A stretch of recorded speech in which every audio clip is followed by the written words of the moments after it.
Hi everyone, Josh here, and today's video I've got something I'm really excited about getting open. It's been a long time. I've been waiting to get my hands on one of these. This is a Helix DSP.3 with a Director with it as well for the controller. So I put off buying one of these for a long time now, because I've always made deal with either head unit control. I've got an 80PRS. They got a few options on there for terminal crossovers and EQ, or on an amp itself, or recently I had one of the base phase SQ amps, which had a very basic crossover and equalizer on that.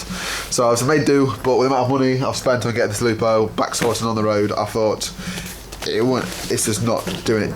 It's doing it an injustice, shall I say, by not investing in a DSP. So I've gone for this one. It's got a great feature set, great price, and the amount of flexibility the Director controller gives you is unparalleled. So that being said, I need to find some spare space in the garage because it's a mess in here, and then we'll get this unboxed. Okay, this may be a slightly awkward angle, but I'm resting this on the new sub box I'm building for Laura, so here we go. Make do with what you got. So package here, quite nice, small, compact. Got my one of my knives, which is very cheap. I do need to get something better for opening parcels, but sliced my finger on these too many times to get rid. So there you go, a couple of bits of packaging.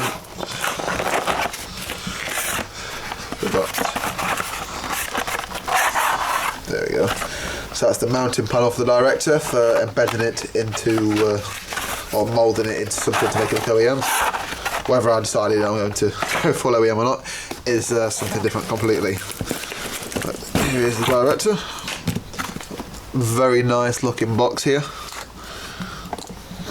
Some bits and pieces, some dimensions on it, that's quite nice. Some tape, so let's stick that down. And here we've got the unit itself, which is rather small and compact, which is what you want when space is a premium in a car anyway. So there we go. You can see it inside there. So a couple of specs in the back, so I shall read through this. So inputs, it's got 6 sets of six into RCAs, so 3 pairs. You've got 6 high-level speaker inputs, 1 optical input, and 1 remote in.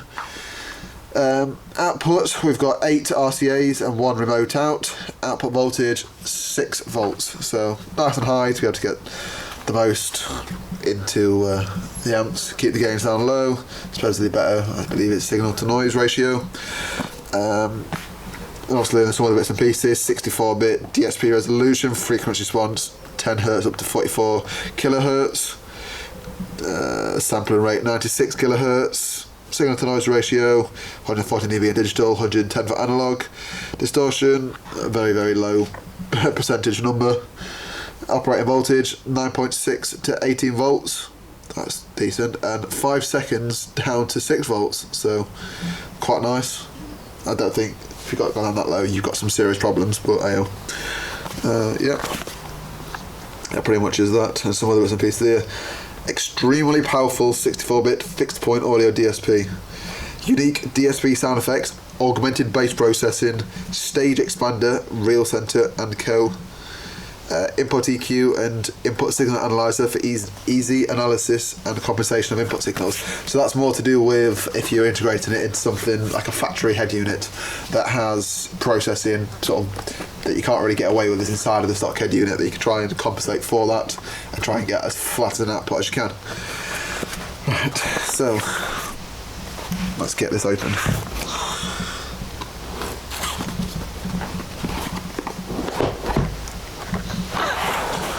So we've got the manual, which I may take a look over, or I may just wing it, we shall see. Foam on top. So let's go for the accessories.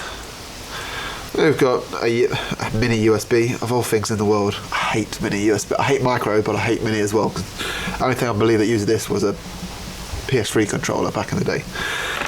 A couple of screws for mounting. That's the unit itself. It is really light, as you come to expect. Pull it out of the wrapper. There you go.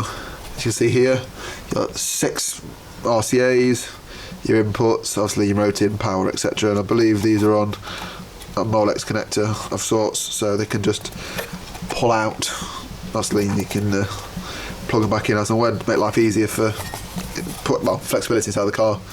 And there you go, control input, USB, or whatever that is, and also then your outputs to your amps. So let's put that there. Let's just grab the director quickly, we'll go through that. So as it says here, remote control with touchscreen, easy handling of the main functions, volume control of all sources and of the subwoofer source selection, control of the HEC BT module, which I haven't gone for, which I will explain in a future video. Obviously memory locations, so basically set in different presets.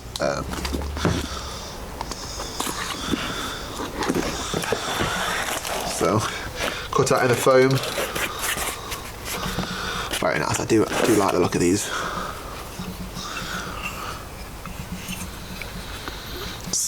As you can see there, a little connector for it on the side, USB socket, I don't know what else, oh a little Allen key, presume that's for here, yep.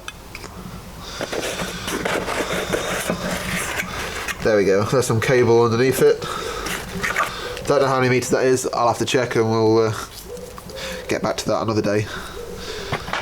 So there's the connector that goes into the unit itself, that goes into the DSP, and obviously where you go to 12 volt and what have you. So there you go, that's quite nice and simple. So that's pretty much just it for just an unboxing point of view. I'll have something in the future hopefully when it's in the car and just having a bit of a play about with, and maybe I can get some recording of how the car sounds like and sort of going through it. But well, that's all for me. Please subscribe, click that like button,